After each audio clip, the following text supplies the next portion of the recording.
I'm so good. I'm so pregnant and so happy to see you. Now, how pregnant are you? I'm not as pregnant as people think, but very pregnant. I mean, I have had the fortunate pleasure to be pregnant twice. I don't even know how I got pregnant twice. I mean, I do know how I got pregnant twice, but it's a miracle, you know? It's a miracle to be able to do it. And look, I know a lot of people do it, so but it's still, it's like, I couldn't believe I got to be pregnant.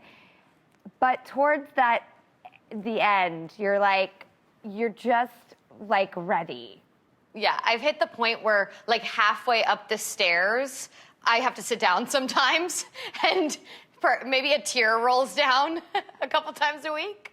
But no, I'm so grateful and feel so lucky, especially in such a crazy year like this, to be able to have had something else to focus on and something to be excited about. And so I feel really, really lucky. And I'm so excited to meet him. It's like edge of my seat anticipation.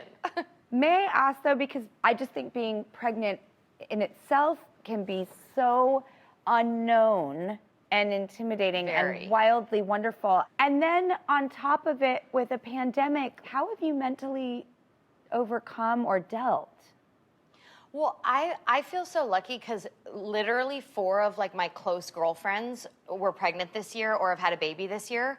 So I've had such a nice like support group of other women that either were ahead of me in their pregnancy or on their second baby. So I felt so lucky that I had people to text at all hours of the day and night. And like one of my best girlfriends, she's up every 2 hours breastfeeding. So literally we'll be like, when I can't sleep, we're texting. She's like, I'm feeding the baby. I'm like, help me with this. What about this? Oh my God, I forgot to buy bottles, like burp cloths. Like, where do I even get that?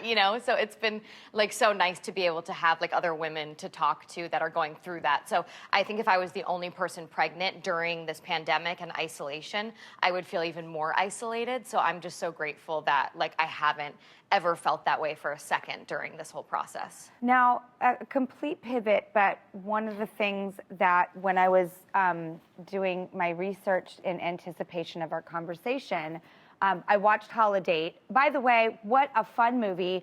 What a great concept.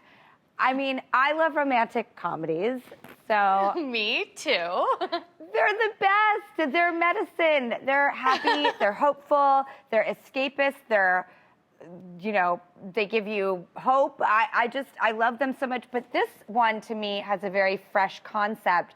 You find someone literally for holidays.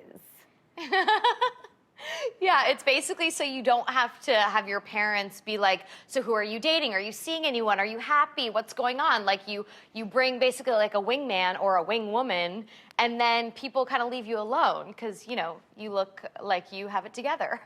Also, I think people on, New Year's Eve and Valentine's and, birthdays, they feel alone and they don't want to be alone. So how amazing would society be if everyone was like, I'm totally independent and cool, I need nothing, but I have a built-in buddy for holidays. I was like, that is the best concept. Like, not just for a movie, but in life. But for life. Yeah, I agree. No, I mean, for me, I'm like, I feel like I've been doing this concept on Valentine's Day with my girlfriends where, at this point, even my friends that have husbands, we're like, we want to hang out and like go get sushi and watch a movie together on Valentine's Day. And so that's always been like the best celebration to me of Valentine's Day. I believe they call it Galentine's. I've never heard that. Yes. Galentine's? Galentine's Day. Okay, I love that.